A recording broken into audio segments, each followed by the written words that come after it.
Hello, my name is Beck and welcome to a spoiler-free review video for Leviathan Wakes. This is the first book in the Expanse sci-fi series and it follows a bunch of different characters. So I'm going to get into what this is about and roughly what the plot follows, and then I'm also going to talk about my rating and my thoughts after that. So what is this about? It follows Jim Holden. He is an officer and he is an ice miner, so he hauls ice in space, takes it to different places. The solar system is colonized, everybody lives everywhere now, and it's really cool in here how gravity plays a part in people's development.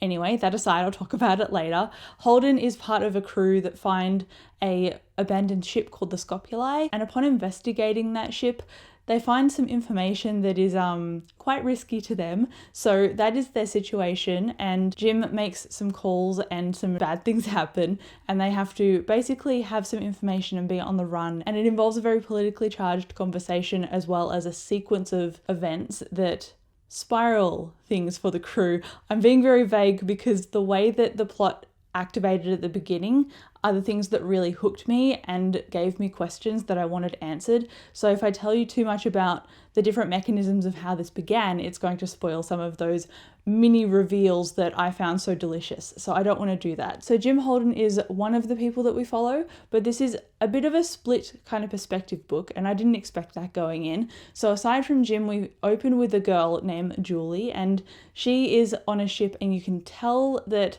this ship has been abandoned for a while and she's trying to survive, and it's been days in her isolation and survival and you don't know what's going on. So we open with her and then we flip to Jim Holden. We don't know what eventuated with her, we don't know what happened.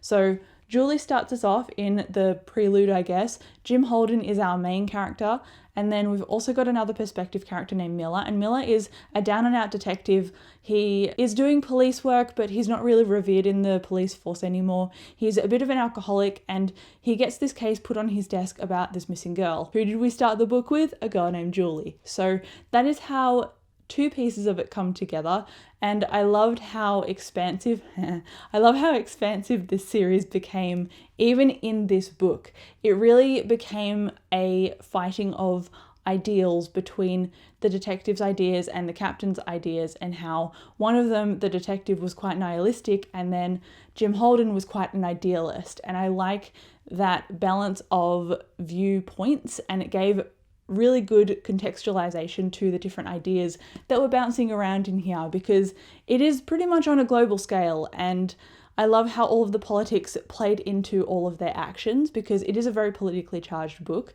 And so my thoughts about this are, I gave it 4.5 stars out of 5. I wanted to give it a 5, but the way that it started, I could kind of take or leave Miller's perspective.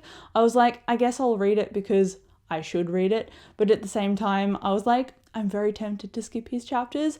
However, not even by the middle, earlier than that, I was loving Miller's character and loving his chapters, and I found that when stuff started to happen to these characters, I was actually really invested, and I don't know at what point I tipped over into loving them, but there were some conversations and some banter, and just the way that the narratives were written, you could tell the voices, even though it's in a third person kind of perspective, the way it's written, it feels removed, but at the same time it really plugs you into who these characters are. And if you know me at all, I am a huge character reader. I love a good plot, obviously, but characters and empathizing with them and being amused by them, as well as being fearful for them because of the situations that they're in, that's what a book has to sell to me in order for me to love it, and that is what this book sold to me. There were some key moments in here with Holden and with another character, Naomi, that I really loved. Some of Miller's one-liners were incredible, and I just loved the way that the plot unfurled in this as well. Some parts I found a little bit slower, but I think it needed to be that way in order to build the actual story that was happening around these characters. So some parts read a little bit slower to me, but I think if I was listening to the audiobook, that wouldn't have really mattered. I was reading it physically and I was picking this up and putting it down just because I've been so busy during the month of reading this. So I think that was partly my own fault that it felt slow at parts, because I picked it up when I wanted action.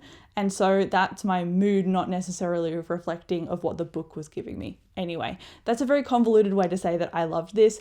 The plot felt very believable. The world building really surprised me, because as somebody who reads predominantly adult fantasy now, I didn't go into this expecting a huge world building kind of scenario, even though in the synopsis it said that humans have colonized the solar system. This is at least a 7-book long series, so I expected that growth to happen later, but it very much establishes that at the very beginning with all of the politics and maneuvering that it does at the start. And I can't say the specifics of what happens, obviously, but it really sets you up at the beginning, especially with Miller's perspective as an observer, to understand different mechanisms of politics.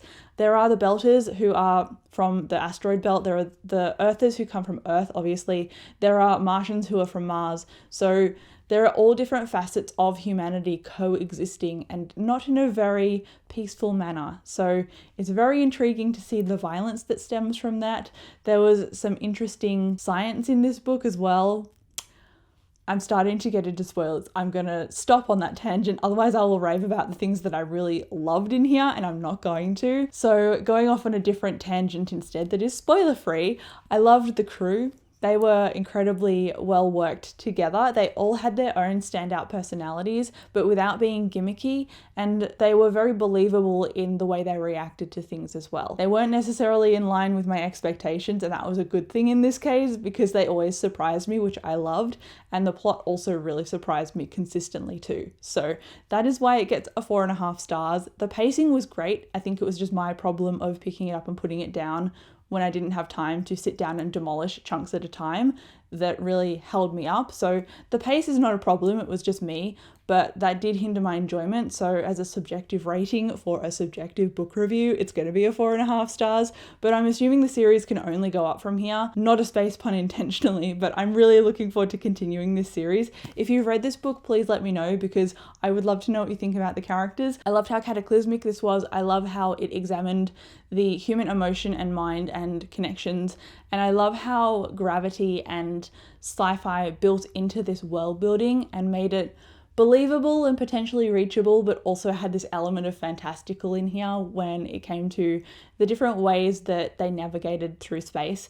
It was so cool. Anyway, 4.5 stars. Really, really enjoyed this and I can't wait to continue. So I'll chat to you down in the comments. Thank you so much for watching this review and I'll see you in my next video. Bye.